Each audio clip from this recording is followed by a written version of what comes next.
We are now going to manually bill a customer.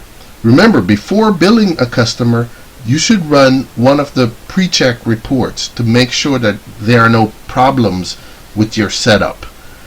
You can also run a trial bill to see what the invoice is going to look like before you actually bill the customer. If you haven't looked at either of those videos, please go back and look at them and run them before actually billing the customer. This will keep you out of problems with the billing. So let's look at how to manually bill a customer. To do that, we're going to go to Invoices, and on the Invoices we're going to scroll down a bit until you see the Bill sub option. Underneath that, you'll see manually bill all customers and manually bill one customer. For now, we're going to just do manually bill one customer.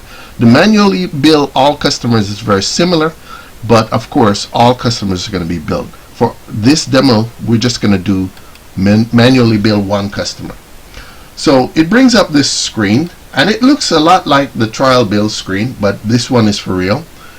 You're going to click the list icon and select the customer from the list. And for this purpose, we're going to select a statement, the service charge, and unbilled charges. If for some reason you don't want one of those things included in the bill, just uncheck the box. It's always a good idea to include a statement though, because the statement is the audit trail that tells you where the charges came from and what the end total was.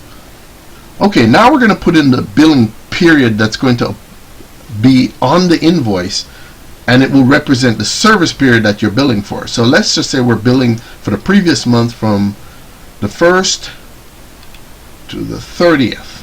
So that will be the service period that will appear on the invoice. And I do want to include all unbilled charges on this invoice. I could have selected a date range for the charges, but in this case I want to bill for all unbilled charges, so I'll just leave it as the default. Now we click the submit button, and there's the invoice.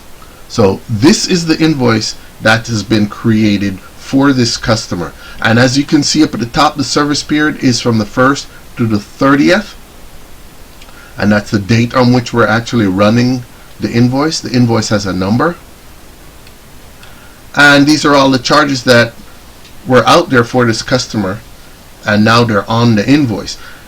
You will notice that once these charges appear on an invoice, if you were to go back and look at the customer's account, you would notice that those charges no longer appear on the customer charges screen. And the reason for that is because the customer charges screen only shows you unbilled charges.